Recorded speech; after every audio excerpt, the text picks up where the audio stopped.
The following is a presentation of the Mat Talk Podcast Network.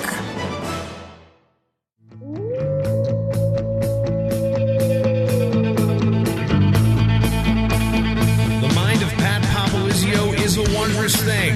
And for you Pac Wrestling fans, you'll get to go inside the mind of the Skip each and every episode here on the Pac Mentality Pop-Ins podcast. Now, here's your host, NC State Director of Athletics Digital Communications, Ryan Reinhardt.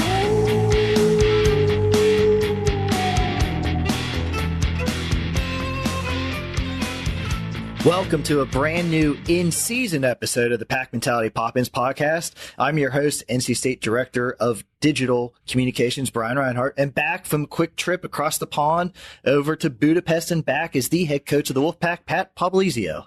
Good to be back, Brian. Lots to cover in this episode. Again, busy time of the year for the NC State wrestling team as the season gets underway this weekend.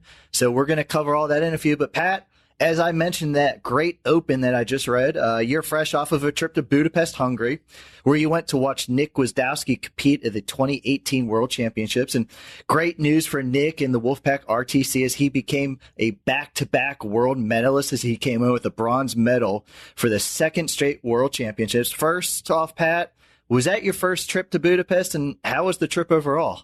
Yeah, it was a very successful business trip, we'll say that.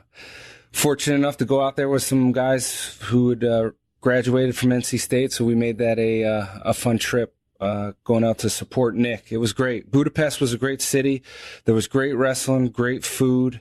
I really enjoyed my time there. It was it's always nice to be back, but there was a lot of traveling for a short period of time and great wrestling too. So overall, it was an A-plus trip and got to regroup, get ready for this season. And you've obviously known Nick for quite some time, but your role with his career has changed some. You're still involved coaching-wise, but you can also now sit back a bit and watch his matches from afar. But as a former coach, how is it to sit up in the stands and watch him compete versus previously being mat side and be able to talk to him during matches? Yeah, it's a different role, and it's working well. Obviously, Obi's day-to-day in the room and has the time and the focus that those guys need. You know, being involved in the college scene and a lot of the administrative stuff, it's hard to be the day-to-day with those guys. So we felt it's best to go that route. And Obi's a phenomenal technician, and it's proven his system works. He's producing guys at the highest level here at NC State in the off season, and bringing back 2 world medals the last 2 years, I think speaks volume for both Nick and Obi, the way that they're going about things. But yeah, it's still challenging. You know, you want to go to a wrestling event because it's nice to sit there and not stress or worry about the outcome. But that's not the case, when Nick's competing, because there's a lot of commitment on his part. A lot of people have invested into making sure that he gets everything he needs to be successful. So it's like being there and watching and wrestling the match itself up in the stands. People probably look at you like, what the heck's this guy doing? Why does he care so much? Are you a yeller? Or you sit there silent? It depends on what's going on. Check your phone for tweets? Yeah. What are you doing? We're moving, basically wrestling the match with him. A little slower probably, but sitting there, it is. It's fun to watch, but at times, you know how much these guys, how much time and commitment they pour into it. So you want nothing but the best and see these guys succeed because, Nick has committed to being one of the best guys in the world, and he trains like it, and he deserves to win because he's a great person. So you want to see him succeed. And when they don't, you feel for him, any letdown they have, I think as a coach, you're going to feel that too. And for us who have not been to a big international tournament like the World Championships, I'm still waiting for Nick to get me on that pass list. How are these international tournaments to attend? I think this one was, went out to the one 2 years ago in Paris, and this one I think was way more followed by the local people that came in. There was probably over 10,000 people there for those last day of competition, and it was an awesome atmosphere. It was a perfect arena because there wasn't a bad seat in there. I thought they did a phenomenal job making it entertaining, and the wrestling obviously is top notch. So it was great. I think they did a really good job, and they had some, big screens as well where you could see the reviews and watch up top if you couldn't see the action up close. So it was great. It was just a perfect venue for the World Championships. Friend of the podcast, Jason Bryant, how was he as the PA announcer? He did a phenomenal job. I am impressed at how he can pronounce some of these people's names, because I'm telling you, you gotta be good at announcing, and he's one of the best in the business, and there's a reason why he's at the World Championships. If you're working at the Worlds, you got to be good at what you're doing, and there's no doubt he is. Little free publicity. Maybe he'll give us a discount next time he edits this podcast. Yeah, that's worth 10% right there. So, Nick came home with a third-place finish, and I have to admit, I enjoyed seeing pics of him and Bill from their post-tournament adventures in Europe. Did you see some of those? I saw a lot of those. Bill, I think, had about 4 burgers. I think he ate a burger every day, and, Nick's not shy to eat some of that good food. But those guys are on a burger diet right now. But this was a non-Olympic cycle. So what's next for Nick over the upcoming months, as his main goal is to continue to work towards the 2020 Summer Olympics in Tokyo? Yeah, I think there's a lot to take away. At the end of the day, watching from far and seeing things, it makes us all know. And we talked a little bit about as a staff that Nick's right there ready to make that jump to be the guy. And it's perfect timing coming together. These tournaments that he's wrestling, and he's learning a lot. He's continuing to improve, and he knows, the matches that maybe he didn't win, there's little costly mistakes that he can fix. So it's not like he's, getting beat because somebody's just that much better than him. It's mistakes that he's making, and that's what makes him good. Is he comes back, he figures things out, and he'll keep fine tuning. And at the end of the day, the goal is to go to the Olympics and win a gold, and this is part of the process to continue to get better. And he's motivated and hungry, and he's got a great training situation here and a lot of support. So we're looking forward to seeing him continue to succeed. And back stateside and back to the 2018-19 NC State wrestling team. First off, some exciting schedule notes that have come out this past week that I'd like you to touch on. First, the duel at Ohio State on January 6th will be broadcast live on ESPN2. Great exposure for your program, and still working on some details, including ticket information, but the home duel versus Brown will be held at the PNC Arena on January 12th, right after the men's basketball game versus Pitt. That's sure to be a great venue. We want it packed, but just touch on these 2 recent additions to your schedule. Yeah, when we were working on the scheduling for Ohio State, there was a chance that we knew that could happen. So that's why the timing of it was a little later and not an earlier duel. And I was willing to, work with them, because at the end of the day, if we can get wrestling out there on some bigger channels and networks, I think it's good for the sport, and that's something we're willing to do. And yeah, it's going to be great having that on ESPN2 is great exposure for wrestling and our program. So we're looking forward to that. Also talked a little bit, got a call from Baldwin. He might be the commentator on that as well. So hoping we can get that worked out and have him on there, because I think he's good for college wrestling. And PNC duel, a new venue, something a little bit different you guys haven't done before. Yeah, that was a little bit of brainstorming with facilities. You got a lot of seasons happening right now with different sports. We're in the middle of it. So finding a venue that works for, all teams involved sometimes was difficult. And it just so happened that the PNC was an option, and we want to do something different. We want to continue to grow wrestling here in Raleigh, and that's a great opportunity to have people stick around after a basketball game. And we're going to need support from people that might not typically come to a wrestling match to fill those stands, because we have that arena and we can make some noise. And ultimately the goal is at some point to try to get an NCAA tournament here in Raleigh or Charlotte in the state of North Carolina. So this will be a first time going in that venue, and maybe we can show people that, hey, this is legit and we can work with this. And we'll have a lot more details on that duel at PNC as it gets closer, obviously ticket information. But your season actually gets underway this weekend, as NC State will be in action Saturday and Sunday. So just a bevy of action here. And for those that are going to be in Raleigh this weekend, you can come by and watch the Pack in action as well. On Saturday, prior to the NC State-Florida State football game, the wrestling team would be holding its annual open practice and wrestle-offs. The action will start at 12:45 at the Close King Indoor Practice Facility, which is right next to the Murphy Center. Pat, a lot of people came out last year for this event, so we're hoping for a big crowd this year too. What can the fans expect to see on Saturday? It's a great event that we've started to host, and hopefully we can continue to do it every year. But to piggyback off a home football duel, our game for putting in a dual meet kind of atmosphere for our team, I think it's a win-win. We want to try and get more fans to understand what wrestling's about, and chance for these people to meet our guys and see wrestling firsthand up close. And it's, sometimes these wrestle-offs can be a little tedious because these guys know each other, and we try to do the best we can to mix and match, get guys matches. At the end of the day, this is probably one to get our guys prepared for competition, but also, hopefully get some NC State fans a first glimpse of what's to come for the season. And that's ultimately what we're trying to do, is work our way into the season to figure out who's going to be our starter. But this is just kind of get these guys a match under their belt so we can get ready for the season. Swing by Saturday. You can be the first to pick up the official 2018-19 NC State Wrestling team poster. They'll be given away for free. We'll also have the ticket office there on site and selling tickets to the upcoming season. We've already set a new record for season ticket sales, but want to continue to pack Reynolds for every duel this upcoming season. You can also purchase tickets online now at gopack.com/buy tickets. But Pat, right after the wrestle-offs, you're going to have a large contingent travel up to Roanoke for the Hokie Open on Sunday. Probably too many guys to name individually, but who do you anticipate being in action, many in their first collegiate tournament?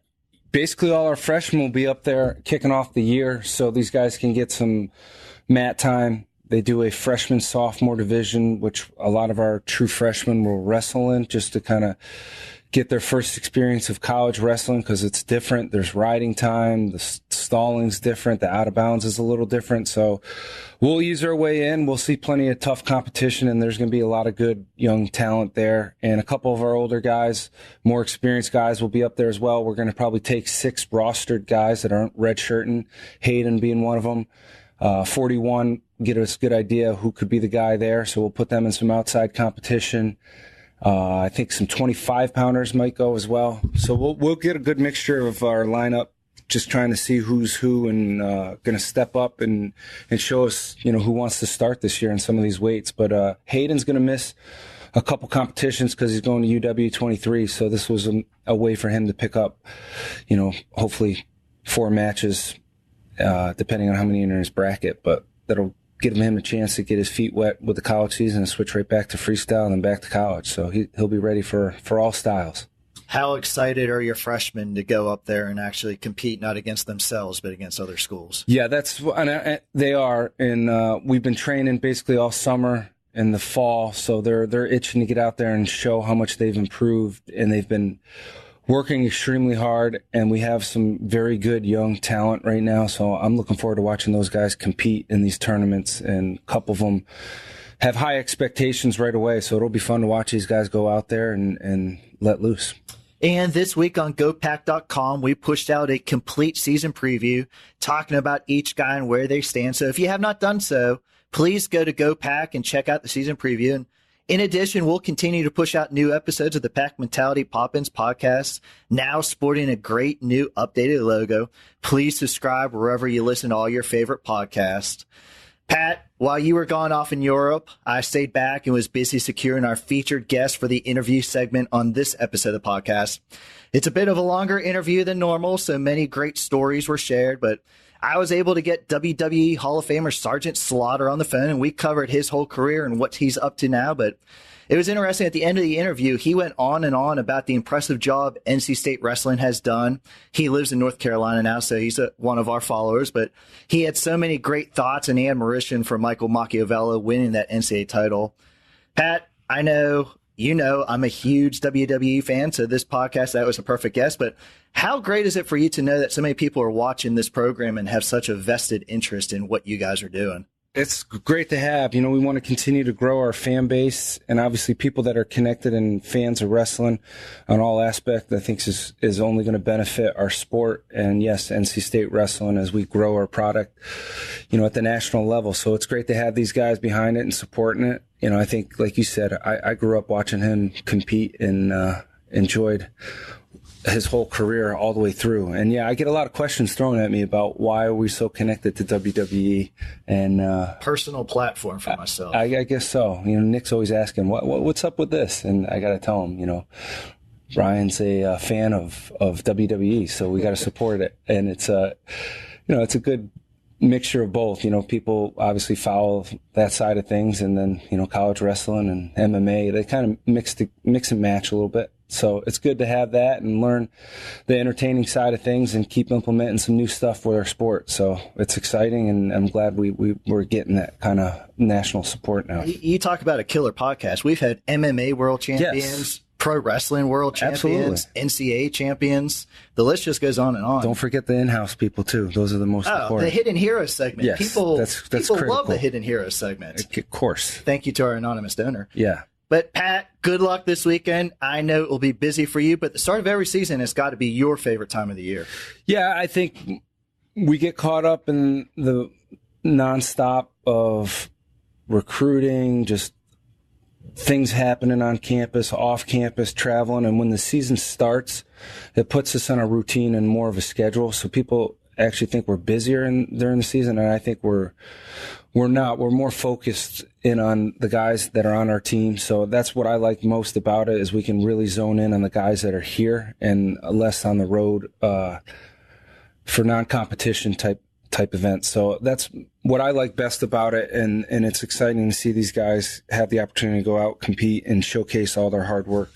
And very selfishly, I like it when you're on a schedule because you'll answer me back, and I know when we always answer. You always want to text, and I say, pick up the phone and call me.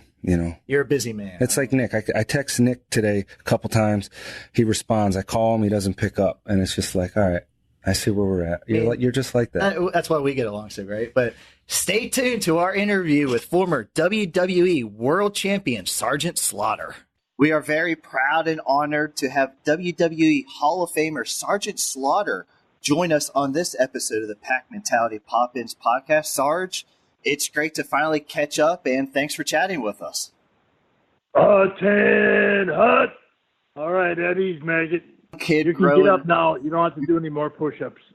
See, you keep going on and on. I wasn't even ready. I thought, it's just casual conversation, but I see you're ready to roll. Oh, I'm ready. I was born ready. Now, I should note that this is not our first interview with the WWE Hall of Famer, as back in November, we ran into Jerry Briscoe out in Reno during a tournament. And just like our head coach, Pat Popolizio, Jerry is a former Oklahoma State wrestler. But Jerry helped us set up this interview. And Sarge, I know you've known Jerry Briscoe for many years, and both of you have been on TV and in behind-the-scenes roles in the WWE. Can you tell us a little about your relationship with Jerry, who's one of our supporters and friends of the program here at NC State? Well, I first met his brother, Jack Briscoe, when I first entered into professional wrestling out in Vancouver, Canada. And I came into the arena for my first match of my time there in my apprenticeship. And I got there, a couple hours early, not knowing what is going to take place. When I walked in the locker room, there was just one gentleman sitting on a bench reading a book, and I walked over and I recognized it was Jack Briscoe. So I stood up, or he stood up to greet me, and he said, "I'm Jack Briscoe, NWA World Champion." And I went to shake his hand, and I went to say my name, and he says, "I know who you are." I said, "You know who I am?" He goes, "Yeah, anybody that had a shoot with Billy Robinson and beat him, I have to know who they are." So that's how I kind of got into talking with Jack Briscoe, and he asked me if I was going to be there during the week, and I said yes. And he said, "Do you mind if I travel with you?" And I said, "Not at all. It'd be an honor." And I said, "If you don't mind a pickup truck." And he said, "That's even better, as long as you got some country music on it."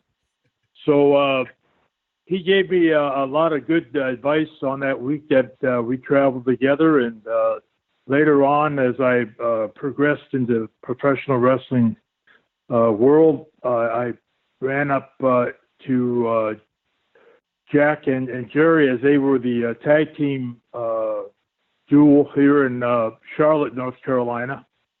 And he and his brother were, Jack wasn't the champion at that time anymore. And I started to get to know Gerald, and Gerald was more of the spokesperson for the team, did most of the promos, but got to know Gerald very well, and they're both great gentlemen, great wrestlers, great amateur wrestlers, great professional wrestlers, and just all around great guys. And you've won so many titles as a professional wrestler and created one of the most well-known characters ever, but kind of want to go back to the beginning. You were born in Michigan, grew up in Minnesota. While in high school, you played both football and wrestling. Tell us a little bit about your amateur wrestling career. Well, I was actually born in Beaufort, South Carolina. My father was a Marine at Parris Island, and we grew up in Minnesota. I don't know where the Michigan came in, but I see it on my website. Wikipedia lies. Yeah. Never believe what you read, I guess. But, I grew up in Minnesota and just had a love for professional wrestling. And since I, as old as I can remember, watched professional wrestling with my father, and he was really, really into it. And I first found out about it.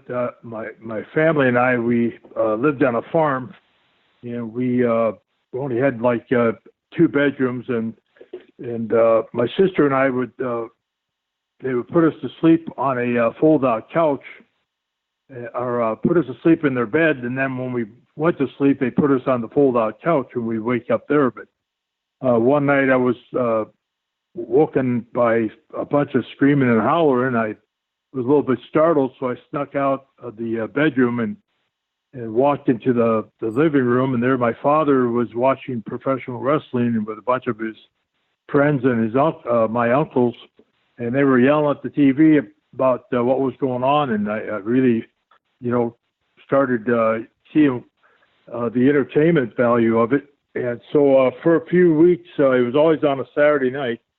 So for a few weeks, I would just kind of pretend I was sleeping, and I would sneak out and watch it behind their chairs.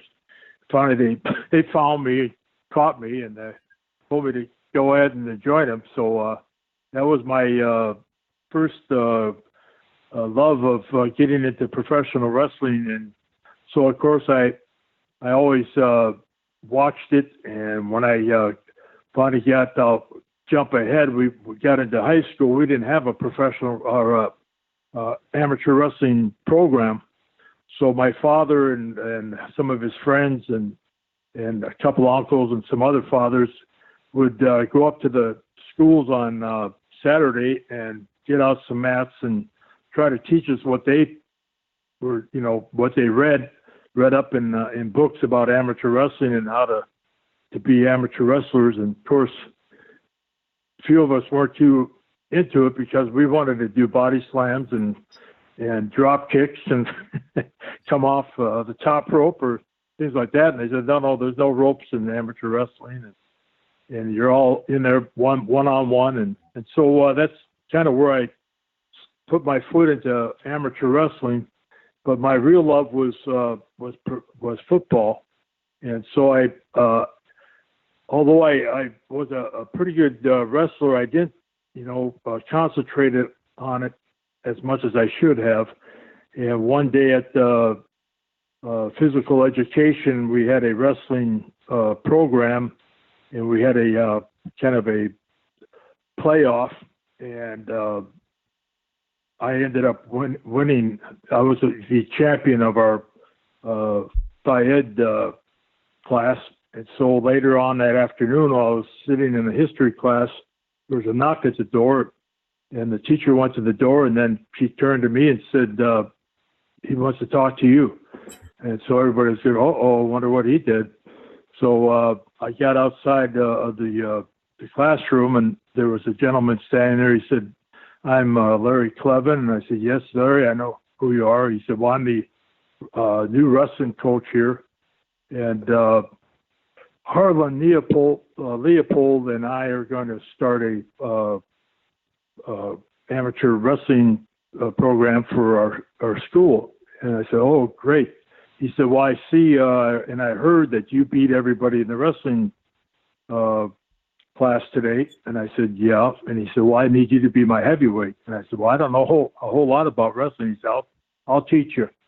So that's how I got into amateur wrestling in high school and competed when I was able to. And as I say, I lived on a farm, so farm work sometimes came before sports. So I had to get the things done around the farm before I could really enjoy the other parts of my high school activities. Any aspirations to go to college to wrestle at all? Well, I thought I would probably get some type of a scholarship through football and possibly do some wrestling along with it. But our school was so small that they really didn't throw out a lot of scholarships our way. And I was a pretty good football player. I was most valuable player of my high school football team, my junior and senior year, and I was a lineman. So that's pretty unusual, and I don't know if it's ever been duplicated. But I was led more to go into the football than I was the wrestling.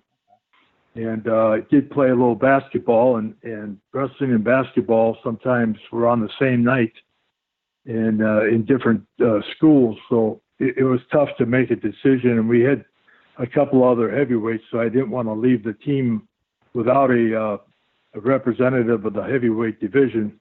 But there were times in high school, I was probably around 200 pounds, and the weight class was anything that was called heavyweight was from 175 and beyond. So I wrestled some guys that are around 400 pounds, and so I learned in a hurry to do some leg diving and get them on their back and get on them as fast as I could. And you joined the U.S. Marines and served as a drill instructor down in South Carolina. And for as legendary as Sergeant Slaughter still is to professional wrestling, it actually took 6 years into your career for you to incorporate your status as a U.S. Marine when you debuted with the WWE in 1980. How did the decision come about for you to become Sergeant Slaughter? Well, I was, as you said, I was in the Marines. I opted to enlist because of the scholarships just weren't coming, and my parents were farmers. They didn't put money away for colleges and things like that. So my father thought, well, maybe that'd be the way for me to go, that when I got out of the Marines, I should possibly go to college if I wanted to do that. And so one time I was on I was on a maneuver and got back to the barracks pretty early in the morning, and my junior DI came in, and he said, Sarge, have you ever seen, I forget the name of the movie, but Jackie Gleason and Steve McQueen were in it. And it was an old black and white movie. And Jackie Gleason's character, his name was Sergeant Slaughter. And he said, he reminded me of you, and I'm going to start calling you Sergeant Slaughter. I said, no, don't do that. Don't do that around here, you know. And he said, oh, I'm just kidding you. So, but anytime we would get together, you know, after we would get off base and have some Sunday afternoons and barbecues and get-togethers, he'd always call me Sergeant Slaughter. And so when I was home one time on a leave, a friend of mine was a sports writer, and he's going to do a story on a pro wrestling training camp. Wanted to know if I wanted to go along and watch it. I said, sure, I'll go.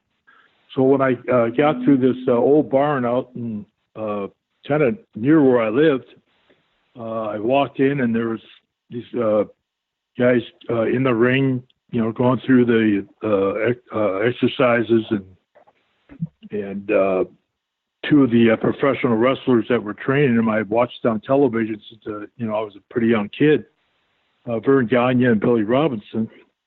And so as I was watching it, I noticed that most of the guys that were training were guys I wrestled in high school.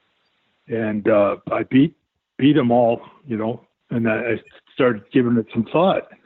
If these guys can do this, maybe I should think about it. And as I was in deep thought, I heard, we need a volunteer to get in the ring. And of course, I looked around, and being a DI in the Marine Corps, I knew what that word meant. Volunteer meant you were in trouble. So I got into the ring begrudgingly, and they put holes on me, and Vern Gagne put some holes on me and had me tapping out and screaming Uncle Sam. And so finally I went to slide out of the ring, and he said, where are you going? I said, well, I don't see any reason to stay in here. He said, oh, it's too tough for you? I said, no, I'm not too tough. It's not too tough. I just let you put these holes on me and, not giving me much of a chance. He says, oh, really? Is that right? You think you could do any better? I said, well, I probably could do better than just let you put the hole on me. So he says, well, get down on all fours, see what you got. So as I got down on all fours, I heard the name Rick. Hey, Rick, you get on him first. And I heard Rick yell out, I got a bad shoulder, coach. And, of course, Rick he said, don't give me that, get on him. And Rick, of course, was Ric Flair, who is Ric Flair of today. And so they said wrestle, and I pinned Rick, which wasn't too popular. A guy coming off the street pinning one of these. They were already in 8 weeks of training. And so Vern Gagne got a little upset and told me to get down all fours again, and told Ken Patera, hey, Ken, you get on him. And I don't know if anybody remembers, Ken Patera was a weightlifting champion in the Olympics. So I escaped from Ken, and then it got a little bit more violent. Vern walked over to Billy Robinson and kind of whispered something to him, and he said, yep.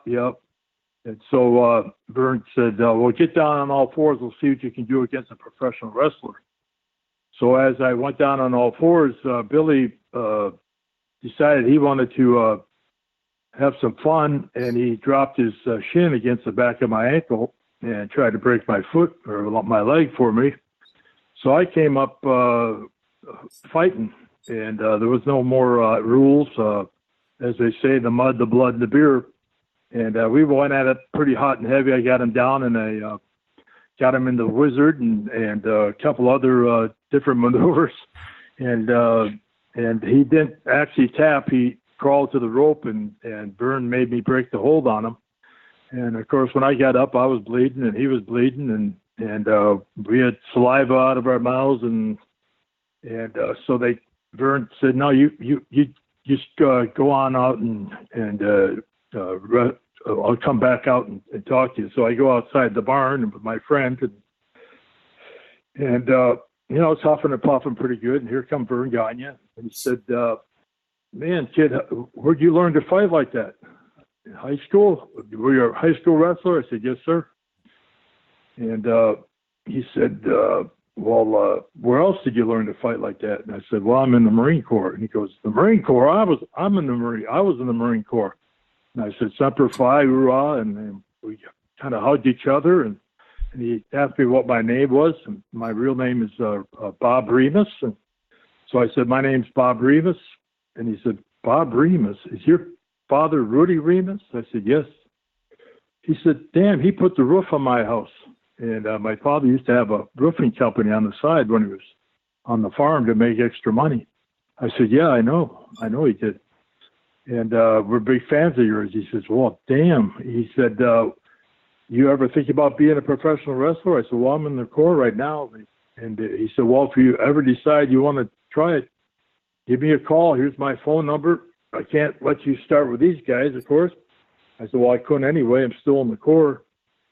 And he said, but you look like you got some possibilities. So as soon as I got in my car and went back home, and I knew I wanted to be a professional wrestler. So I told my dad about it, and he said, yeah, you should go for it. I don't want you, to have to do what I'm doing. And if you don't want to be in the Marines anymore, just, you make that decision. So I made the decision not to do that. So long story short, I went to the training camp. We had about 68 wrestlers that started, or I should say trainees that started, and 3 of us made it through.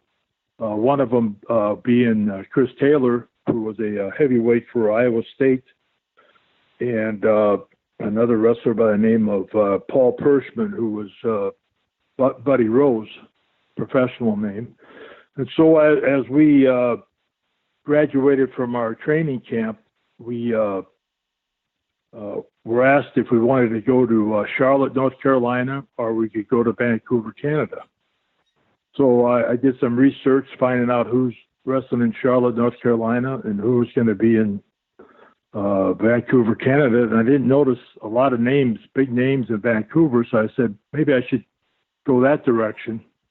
And I started thinking of a name, well, Bob Remus doesn't really, sound like a professional wrestling name. So I decided I wanted to follow the footsteps of superstar Billy Graham, who was, he wore tie-dye and had long blonde hair and the big muscles and everything. And so I decided I was going to be beautiful Bobby Remus. And had my sister, who was a beautician, she dyed my hair. I started growing it out and went out to Vancouver, Canada, and went as beautiful Bobby. And one night I was wrestling another wrestler from Minnesota by the name of Buck Ramstead. And Buck was a pretty good hand. And Bert Gagne always taught us that when we got to the ring, we should put our backs to our opponents and stand in the corner toward the ring post and the turnbuckle. And when our name was announced, turn around and throw your hand up in the air and get a response. So as I was standing there waiting for my name to be announced, I heard people laughing. And I turned around to look, and here Buck Ramstead was blowing kisses at me. So I said, oh, no. That's not the image, the character that I want to be portrayed as, And so I ended up beating poor Bob half to death that night as a revenge, and got home that night to my wife, and I said, I think I'm going to get rid of the beautiful Bobby. She said, why? What happened? And I told her, and she said, oh, no, you don't want that. I said, no, I sure don't. So a few days later, I went to the barber, got all my hair cut off, and went as Bruiser Bob.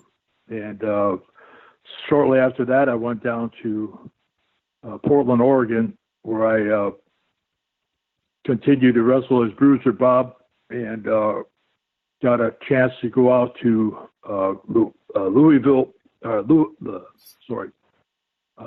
New Orleans, and they told me they wanted a big, tough, rugged type of wrestler. So I got to thinking Slaughter, Bob Slaughter.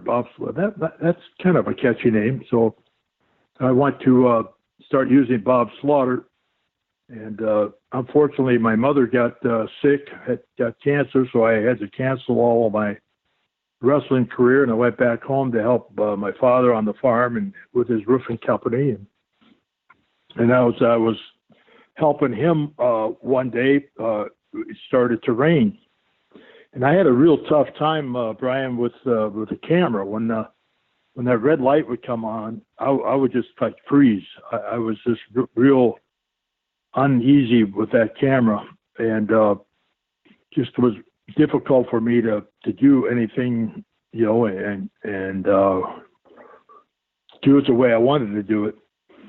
So while we were out going to do a roofing job one morning, it started to rain, and the heavens opened up and it rained really, really bad. So we all decided we'd go home. So when I got home, I turned on the TV, and just as I turned the TV on, I heard the United States Marine Corps hymn.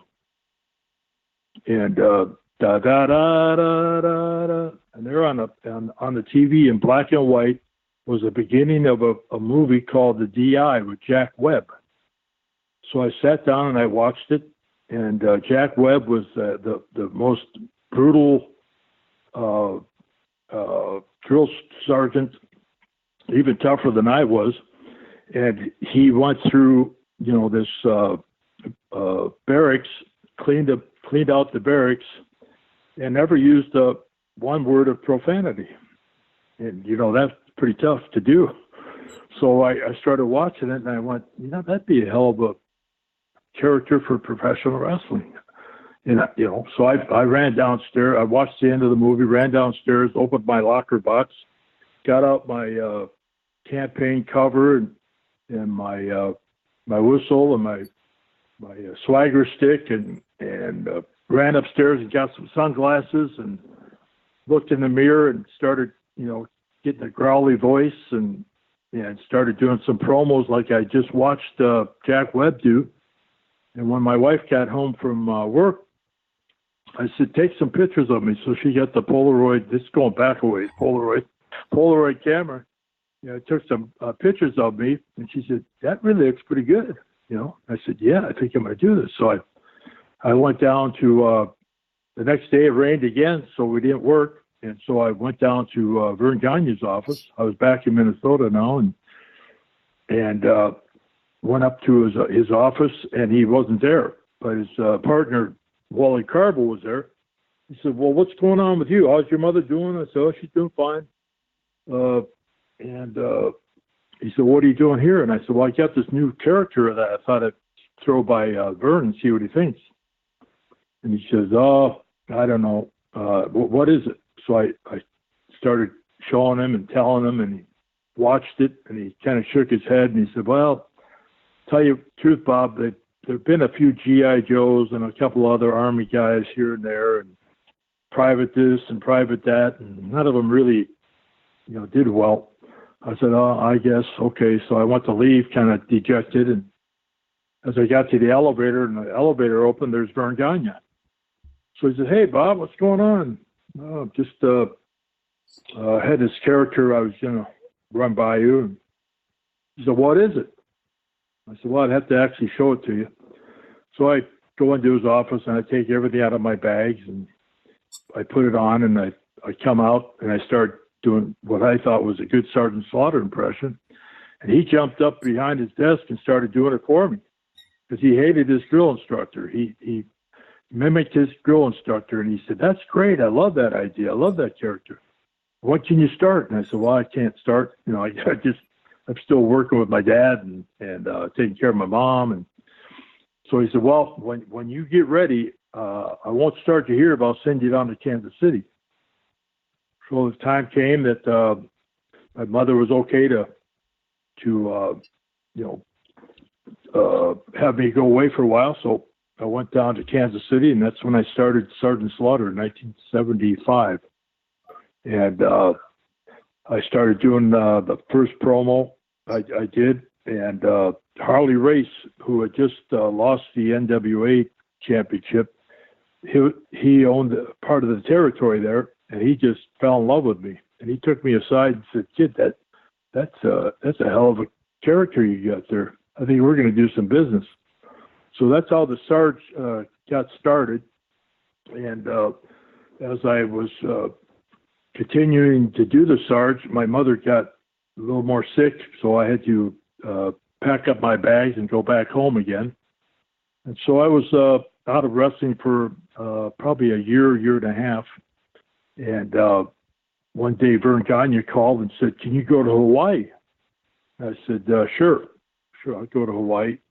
Let me see if it's okay, And so my mother said, yeah, go. You never get a chance to go to Hawaii. So I went to Hawaii for 3 weeks, but they wanted me to wear a mask and go as the executioner. And so I did that. And when I got back from Hawaii, Vern Gagne came up to me at an event, and he said, "I understand you're a pretty good masked man." And I said, "Well, I never did it before, but it was kind of fun." He said, "Well, I don't like the guy that's in our area right now. His name was Super Destroyer. Don Jardine was his name." And he said, I'd like to get rid of him and have you take his bookings."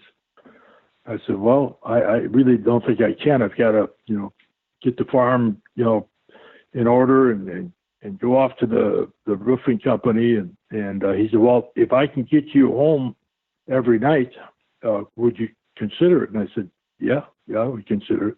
So I talked it over with my dad, and he said, "Yeah, go for it." So for the next 3 years, I went as Super Destroyer Mark II under a mask, and had a opportunity. I'm kind of going through this a little quick on you, but I finally was getting to where we were going to quit being the Super Destroyer Mark II, and a friend of mine was going to New York for a tryout to work for Vince McMahon's father, who owned the company at that time. And I told him, "Well, when you go out there, would you mind taking these photos?" And I gave him photos of Sergeant Slaughter. He said, "Sergeant Slaughter? I never knew that you were Sergeant Slaughter." I said, "Yeah, that's me." He said, "Yeah, I'll be glad to." So about a week later, I get a call from Vince McMahon, and he said, "I've got your photos in front of me. I like the idea. Why don't you come out?" So I booked a trip out to New York. Actually, it was in Allentown, Pennsylvania, and sat there. At that time, they would do 3 tapings of wrestling shows, and then they'd have a couple what they call dark matches to keep the people there that were really good talents against each other. And so Vince's father came to me and said, "I want to see your character do a promo with my son, who's my boss today, Vince McMahon, Mr. McMahon." And he said, "I'd like to go out and do a promo. I want to hear what your promos sound like." I said, "Okay." So, the people have seen everything pretty much in professional in the matches that night. And so finally I got dressed, and he said, "Is there anything I can do to help you get this thing going?" And I said, "Well," I went back to my bag and I got a cassette tape. And I said, would you be able to play this?" And he said, "Well, what is it?" I said, "Well, normally I put it onto, I would put it on a tape box and put the microphone on it. But if you have a way to put it over the loudspeaker system here, it'd be great." He said, "Well, what is it?" I said, "It's the Marine Corps hymn." And he said, "The Marine Corps hymn?" I said, "Yeah, I want you to play it before I go out." And he goes, "Never thought about having music before." So he started thinking about it. And so he left and he came back. He says, "Okay, I got it all queued up. When you're ready, they're going to start that music and you can go out." So it was my turn. And all of a sudden the Marine Corps hymn started playing, and I went to walk out of the dressing room, and he stopped me, put his arm across my path, and I could see him listening. He was listening to see the reaction of the fans that were there, because there had never been music before for an entrance. And so he finally said, "Okay, go." So I had, my swagger stick and a cigar and the sunglasses and my campaign cover. And I started, as soon as I got out the door, I started yelling at the fans and calling them maggots and pukes and slimes and scums, and stand up and salute your drill sergeant. And by the time I got to Vince, who was doing the promo, they were coming over the railing. Here's this guy coming out and insulting them, and that they weren't taking too kindly of it. So as I got to Vince, I'd never met him before. This is my first time to meet him, and he's a pretty good sized guy, but I kind of towered him a little bit. And so as soon as he wanted to ask me the question, I said, "Shut your hole, puke. Who gave you permission to speak?" And it startled him. And so I started rattling him and went up and down his chest and his belly. And I said, "Put your belly and stick that chest out." And gave him the old Sergeant Slaughter routine. And he's kind of getting a little flustered. And I'd heard through the grapevine that he when he got his haircut, it cost $200. And I said, "That's a hell of a lot of money to pay for a haircut." So I took my swagger stick and I went up and down his hair, and I said, "Who cut your hair, Ray Charles?" And so he got more flustered, and so I did the promo, and people were screaming and hollering at me, and causing quite a ruckus there. And so the last thing I did is I took a big puff of my cigar and I blew it in Vince's face. Well, I didn't know at that time. I know now, and everybody in the world knows, but you don't blow smoke in Vince McMahon's face. You don't even have a cigarette a mile from him. And so he turned red, then he started to turn purple, and he looked like he was going to come after me. So I walked back to the dressing room, and I got in and I sat down, and I saw a few of the other wrestlers that were still there kind of laughing and giggling like, well, he lost his job before he even started, and so Vince's father had 4 quarters that he would jingle in his hands, and I heard those 4 quarters coming my direction, and he walked around my chair as I was taking my combat boots off, unlacing them, and finally I got one just about all unlaced, and I looked up at him, and he's standing in front of me, and he gives me the follow me sign, and I look over at the other wrestlers, and they're all kind of like, uh-oh, he's getting it.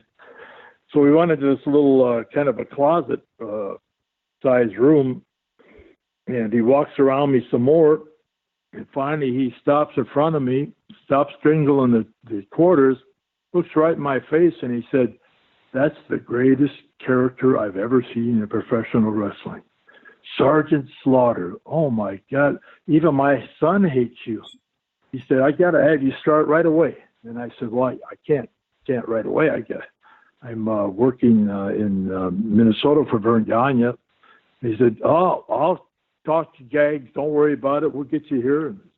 And so that's how I got into the WWE, WWF at that time. When I was there, it was WWF. Then it went to WWF when Vince's son took over. And that's kind of a long but short version of how I got into New York as Sergeant Slaughter. You're talking about that hatred, but when you had your run in the 90s, probably the most controversial moment of your career is that Sarge, he became an Iraqi sympathizer, and that was during the Gulf War.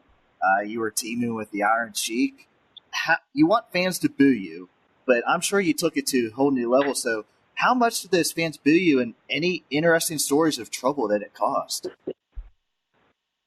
Well, before my first run there in the WWE when I started in 1979, of course I was the villain, and then I left. Had a lot of matches with Bob Backlund, who was the champion at that time, and Andre the Giant, and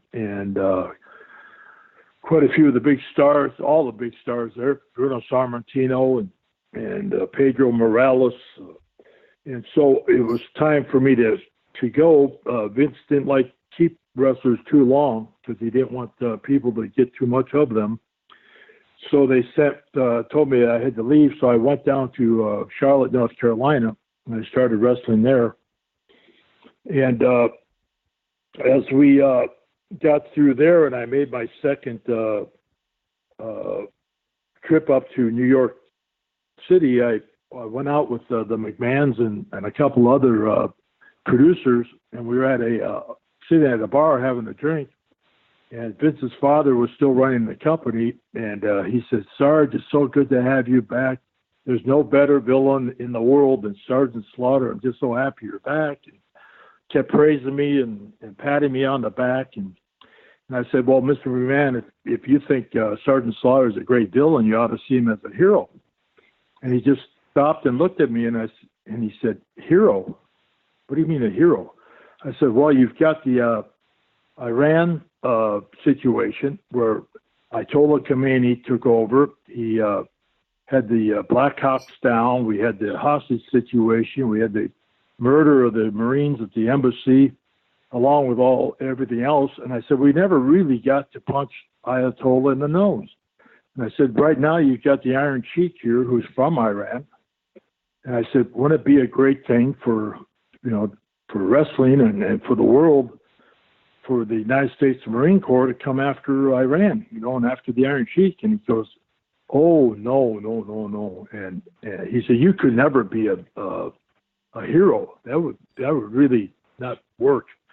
And so I looked over his shoulder, and Vince, my boss of today, Mr. McMahon, he's getting ready to take over his father's business, and he's shaking his head, yes, I like that idea. So he reaches over to me and whispers in my ear. He goes, "Don't worry about Pops. I'll take care of him." But I love that idea. So I started doing TVs again in New York as the villain. And one night in Allentown, Pennsylvania, we were doing our television tapings, and Vince came into the locker room, and he said, "Are you ready?" And I said, "Ready for what?" And he said, "Ready to be, the hero."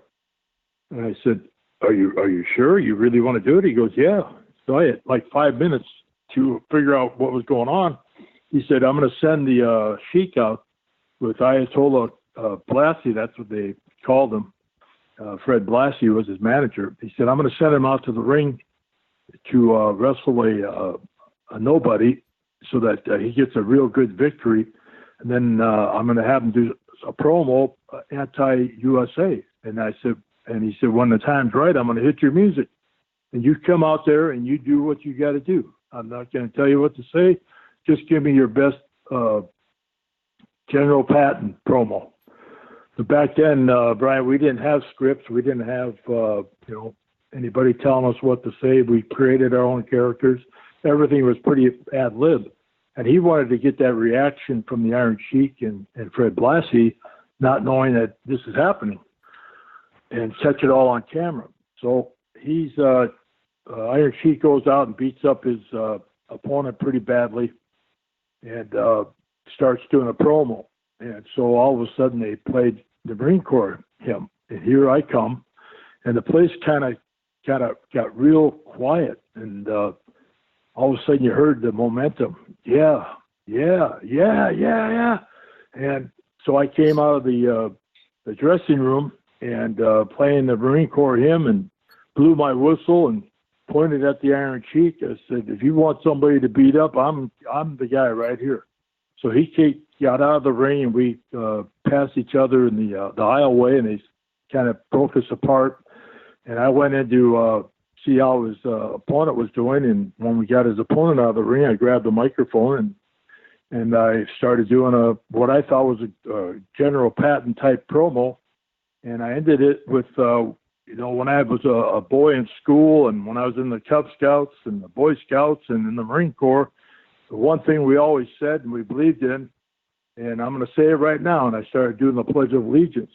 And when I started about the 10th word, everybody stood on their feet, on their chairs, got lighters out, were saying it with me, and I mean, the place went crazy.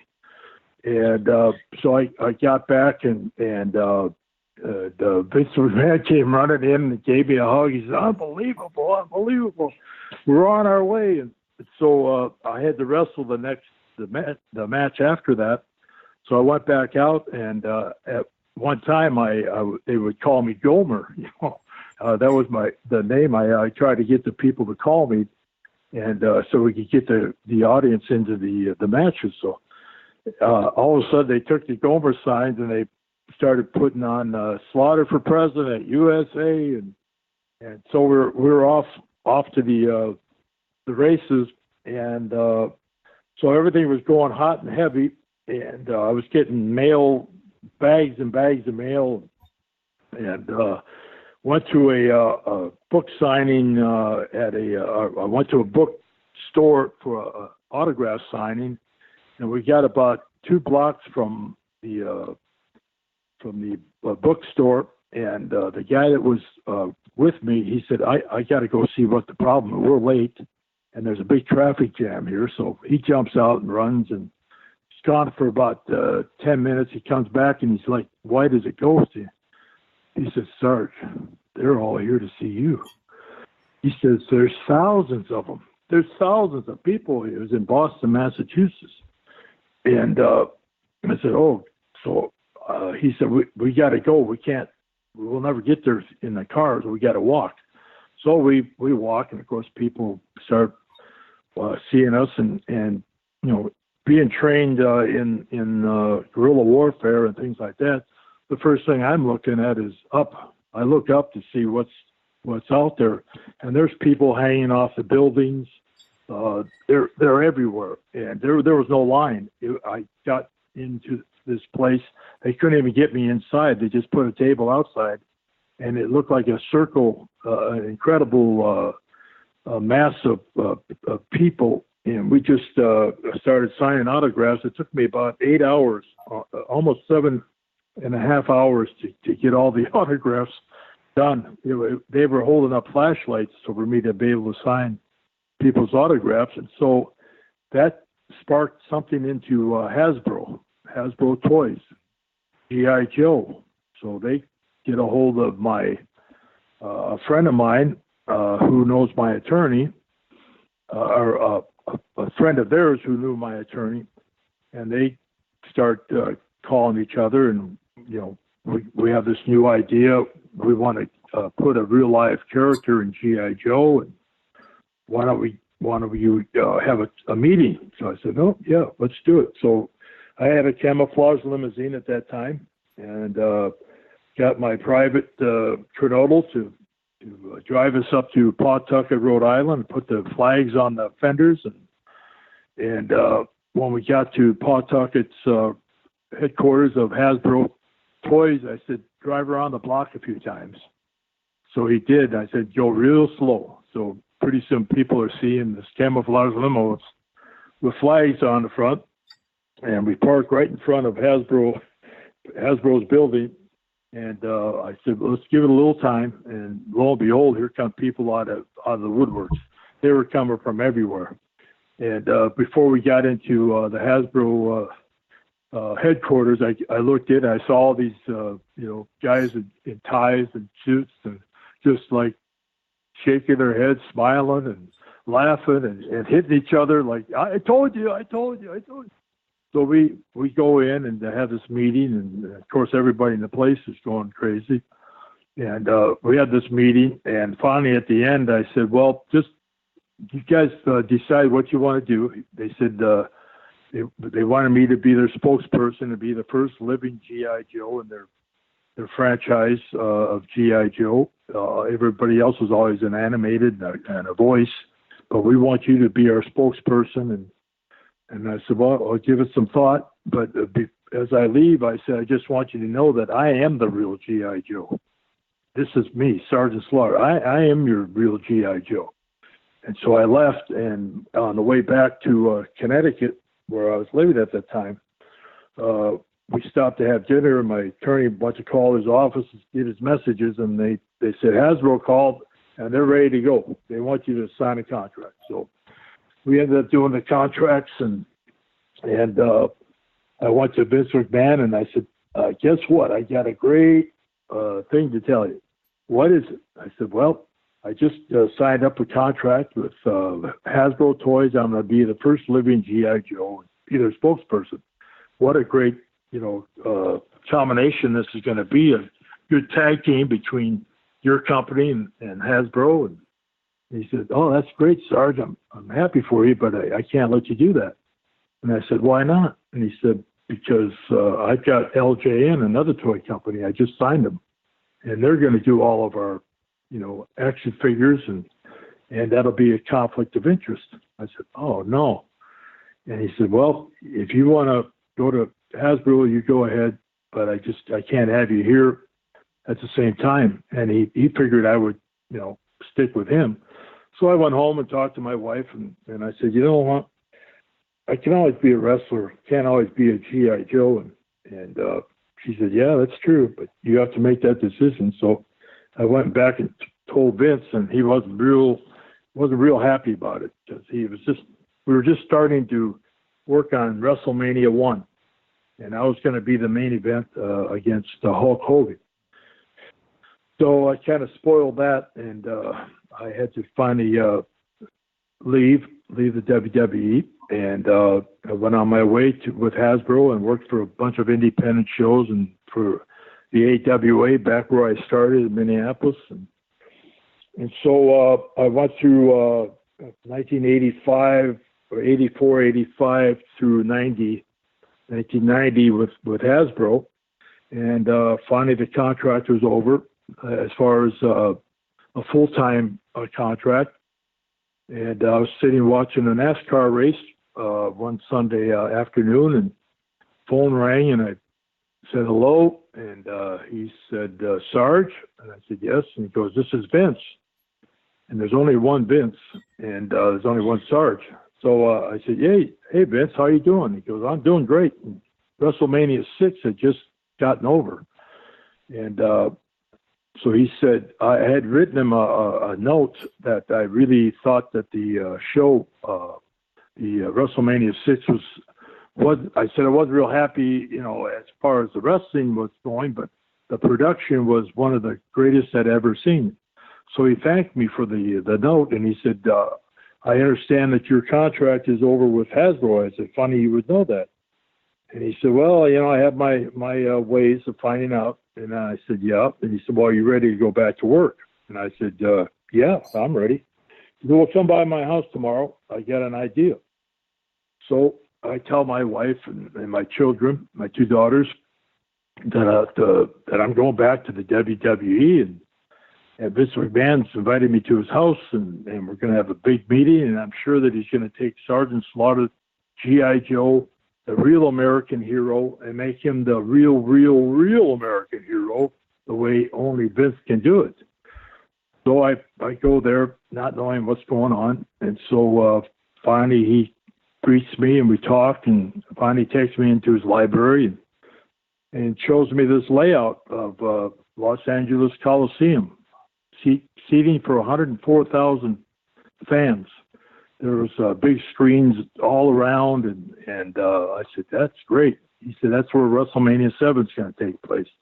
And I said, oh, great. And he said, I want you and Hulk Hogan to headline it, because I want to break the record of Detroit's WrestleMania 3, which was 93,000. I want to make it 104,000. I said, I'm in, but how are we going to make Hulk a bad guy? And he goes, Hulk a bad guy? And I said, yeah.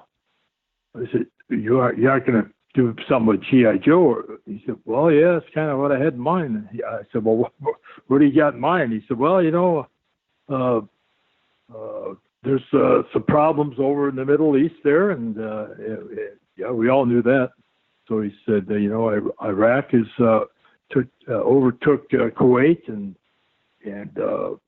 this and that, and he goes through the whole thing. And he said, I want you to be an Iraqi sympathizer and put down America, saying how weak they are, how they can let a little country like Iran and Saddam Hussein run the country and run the world, and so I'm listening to it, and yeah, that sounds like a pretty bad guy to. And he said, and here you are, a United States Marine and a former drill instructor, and you're going to go against America and against Hulk Hogan, who I'm going to portray as the Americana. And I said, oh, okay. And he said, well, you just go home and talk to your wife about it, because it could be a little rough. And I said, well, yeah, I'll talk to her. And so on my way home, I'm convinced that this is the way I'm going. I'm coming back as the villain, a real bad villain. So of course I get home and tell her. She said, you can't do that. You're crazy. You're going to get killed. And I said, oh, we'll do okay. So of course we started it, and kind of where you asked the question is, yeah, I came back as the Iraqi sympathizer under Vince's wishes, and I did everything that I possibly could to stir up the pot. And Vince said, you got full reins. If you get too far over the edge, I'll pull you back. And so, I did everything I could. First, started real slow, coming back, doing vignettes and doing my promos about America being weak and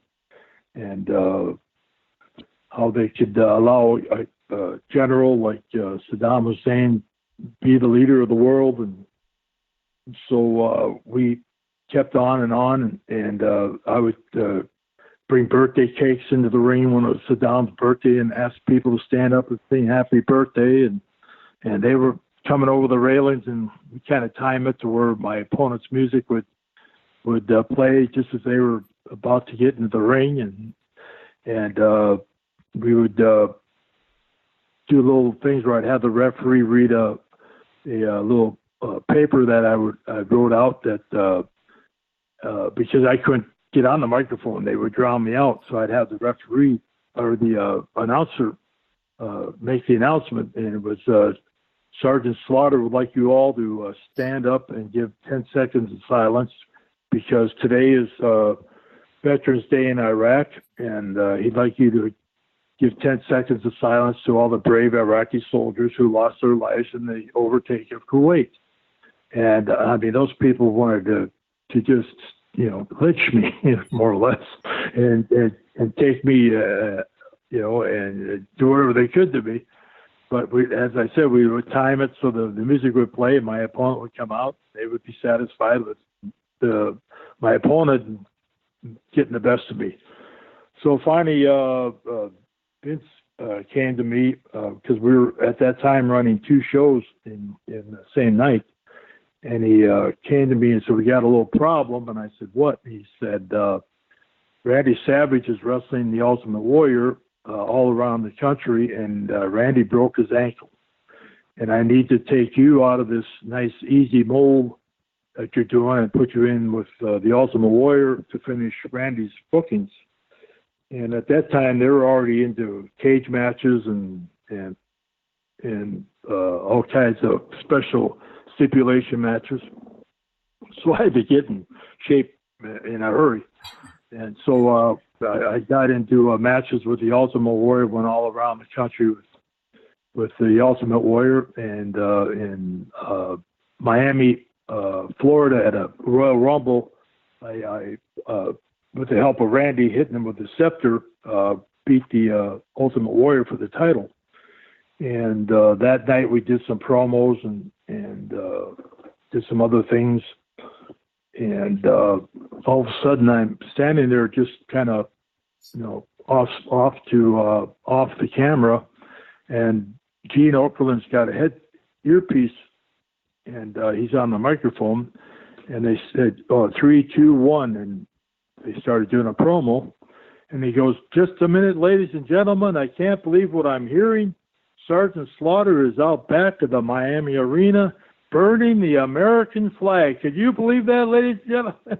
And I went, what is he saying? And so I walked in front of the camera and said, cut. And they all went, what's going on? I said, nobody told me anything like this. And I'm not burning an American flag, and I don't want anybody to think that I was burning an American flag. So Vince came in and he goes, what's the matter? I said, I'm not burning an American flag. He says, oh, no, you're not going to do it. We're just going to say you did. I said, no, you're not going to say I did anything. And I said, Vince, you're going to lose your stations. You're going to lose your sponsors. You're talking a whole different heat here now. That's people died for that red, white, and blue. You can't be doing that. And he kind of gave us some thought. He said, okay. I said, I tell you what we should do is, take Hogan's poster or T-shirts, and we'll say that's Americana. We'll put that on a flagpole, and I'll burn that. He goes, I like that even better. So down the road, we did all that. But that night that I won the title, I had my agent from New York City with me, and it was about 3:00 in the morning, and we had to catch flights. He was going back to New York, and I was going to Philadelphia. And we were hungry, so I said, well, let's stop and get something to eat. So I forget where it was. We stopped this little kind of a diner and walked in, and there wasn't many people in there. And kept sitting and sitting and sitting, waiting. Finally, I said to the waitress, could we get some service here? And this guy comes out of the kitchen, and he's got a spatula in his hand. And he walks over to me and rolls up his sleeve. He's got a Marine Corps insignia tattooed on his arm. And he points the spatula at my agent. He said, he can eat, you're not. And because he had watched the match that night on pay-per-view. And so I looked over to my agent. I said, I think we ought to leave. He said, I think so too. So anyway, we went our separate ways. I got to Philadelphia, and one of the agents that was running the show, I believe it was J.K. Strongbow, came up to me and said, Sarge, how you doing? I said, good. He said, congratulations. Yeah, thanks. He said, have you talked to your wife today? I said, no, I haven't. And we didn't have cell phones back then. And he said, oh, okay. I said, was there something wrong? He goes, well, I'd give her a call. And then so I said, oh, I'll go find a payphone. So as I went to leave, he goes, have you talked to Vince? I said, no, I haven't talked to Vince either. He said, what? You might want to call him too. So I get to the payphone and dial and call my home. There's no answer. Leave a message. Call Vince. And he goes, hey, Sarge, how's everything going? Great show. I just got back and I hope you're doing all right. I said, yeah. He said, well, we got a bit of a problem. Have you talked to your wife? I said, no, I haven't talked to my wife. I said, is there a problem? And he goes, somebody called up the wrestling office today and this morning and said that they were going to kill you, but they were going to kill me. They're going to kill our families, going to blow up our houses, blow up the wrestling office, blow up our cars, blow up the WWE studios. So he said, I thought it'd be a good idea for me to get a hold of your wife and have her leave the house for a while so I get some security over there. I said, yeah, well, thanks for doing that. And so finally I get a hold of my wife, and she starts kind of laughing. She says, I told you this wasn't a good idea. And I said, yeah, you're right. So that started the whole ball of rolling of security.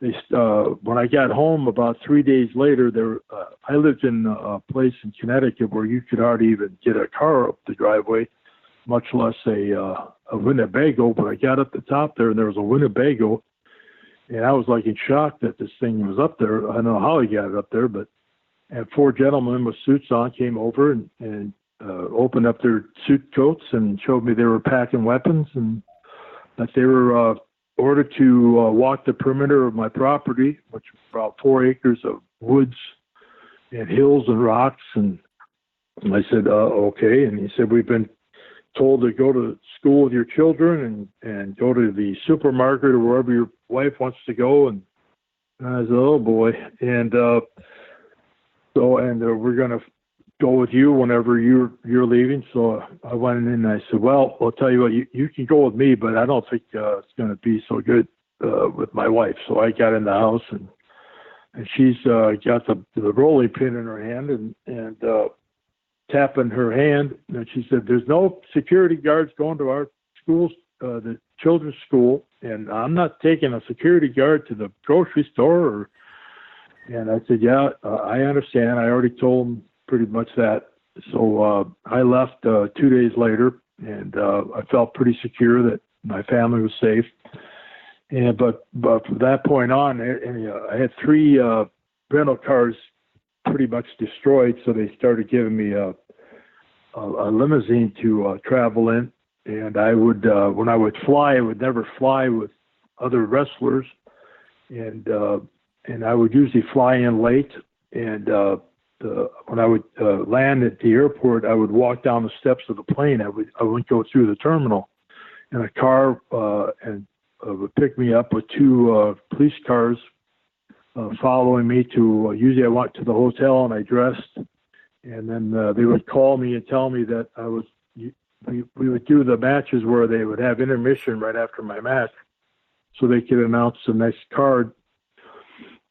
And so I would dress at the hotel, get picked up, go to the arena, wrestle.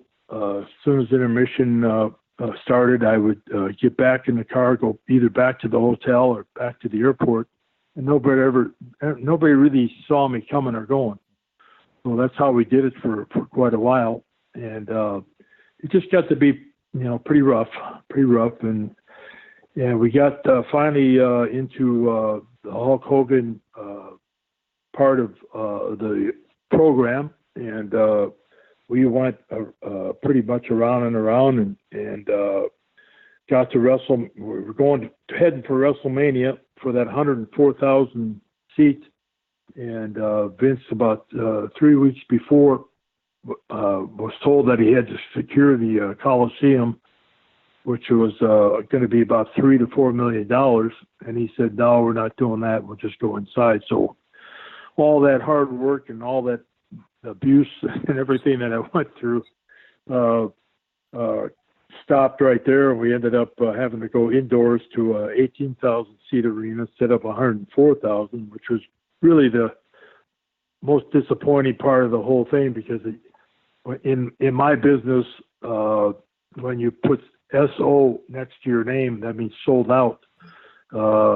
That's a big two letters, and that would have been quite a feather in my campaign cover to have done 104,000 people in LA. But we ended up having the biggest pay-per-view buy for many years, but it's been broken since. I mean, you said that you were WWE champion. You headlined WrestleMania 7 against Hulk Hogan. Great career. You went into the Hall of Fame in 2004. And now you've had the opportunity to appear at some of the Tribute for the Troops and now serve as an ambassador. And in fact, back in July, you were in Raleigh for the SuperCon, and you have appearances almost every weekend around the country, signing autographs, answering questions. And since you first started the journey till now, how much do you like getting out there, meeting the fans, and hearing their memories of Sergeant Slaughter? Well, it's incredibly fun, because wherever you go, whether it's Raleigh or LA, people are coming up to you, and it's hard to believe that there's some fans that can't even see over the table. They're so small and young, but they know you because they watch the network. The WWE Network shows wrestling matches from the 70s and all through where they are today. And little children are fans of mine. I'm sure their parents show them the other matches of Sergeant Slaughter, not so much the Iraqi sympathizer, but they're smiling at me. They're not afraid of me. And the moms and the dads and the uncles and the aunts and the grandparents, and they're all huge fans. And they say, tell me about stories about when they first met me, or we were coming into a restaurant and you were there and you were so kind, you took pictures with us, and they showed me the pictures that they took with me from the 80s and 90s, and it's just every story. It just makes you feel so good that you made an impact, and being elected into the Hall of Fame, nominated, and was unanimously voted in by my peers, which is a great honor. And I was still actually wrestling at that time, so that was quite a double good thing, where I was into the Hall of Fame and still wrestling. And then we slid into the commissioner character for a while, and then I moved in and out, and finally became the ambassador.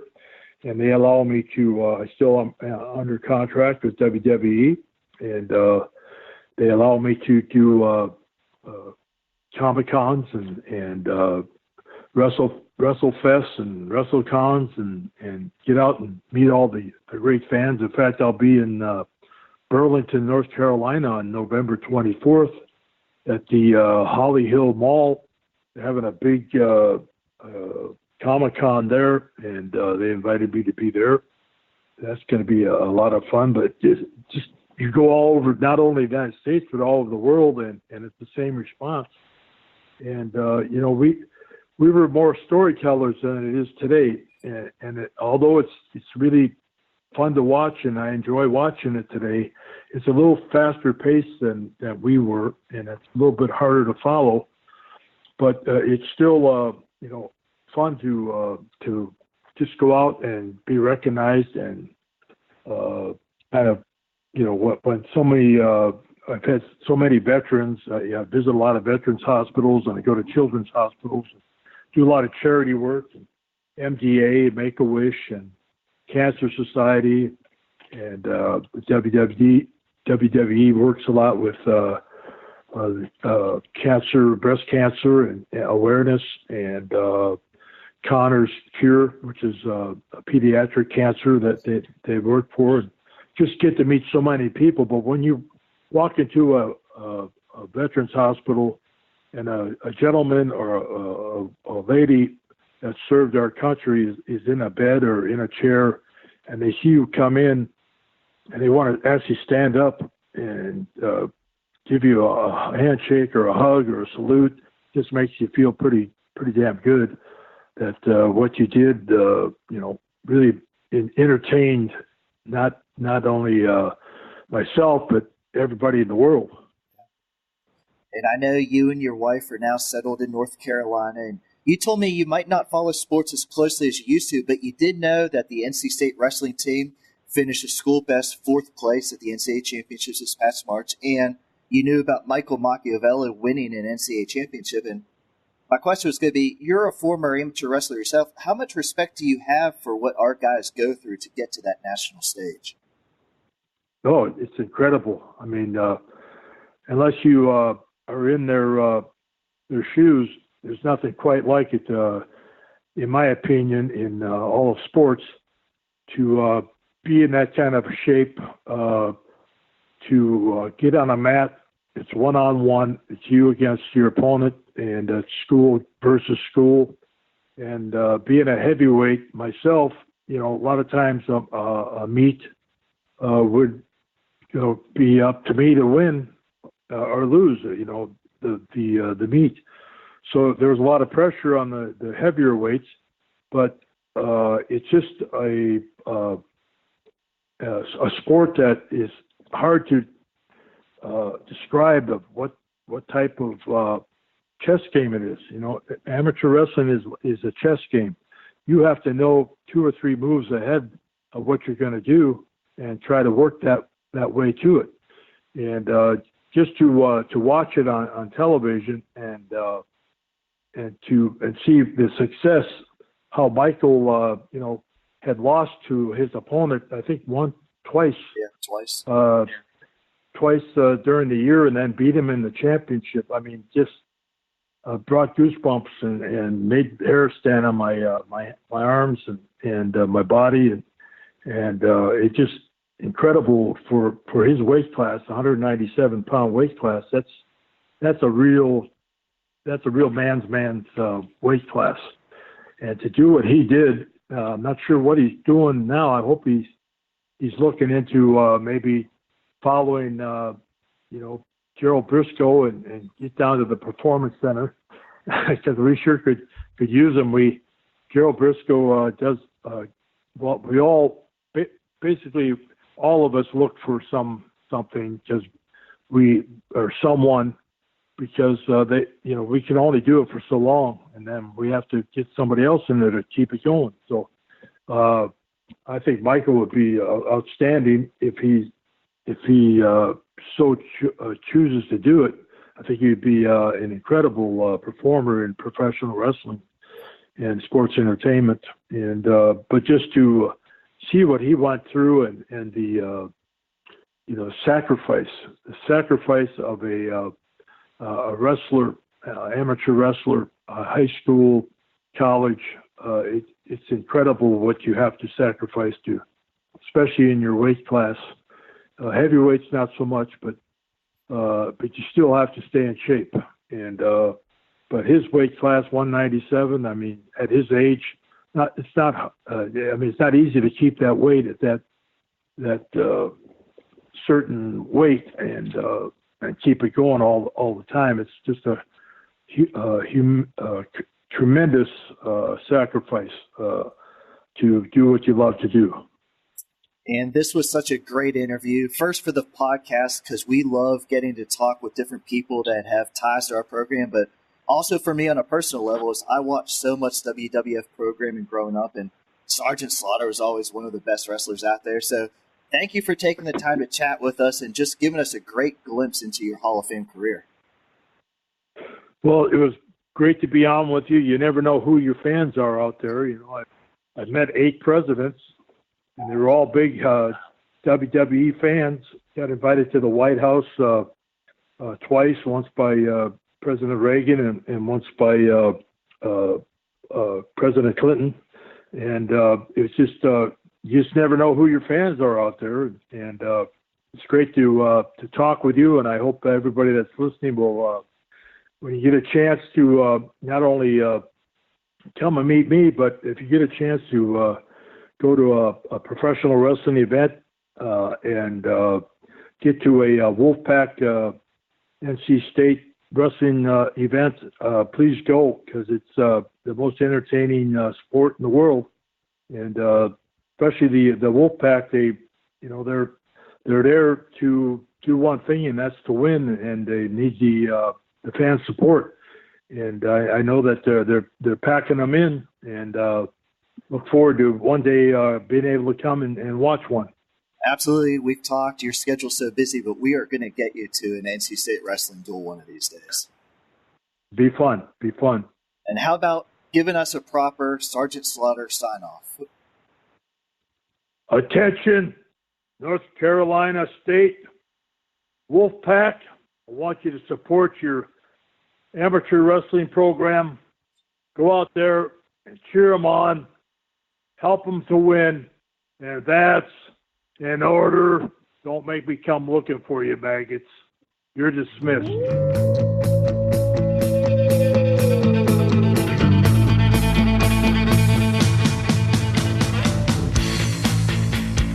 Mentality Pop-Ins podcast is produced by the Mat Talk Podcast Network. For more wrestling podcasts, go to MatTalkOnline.com.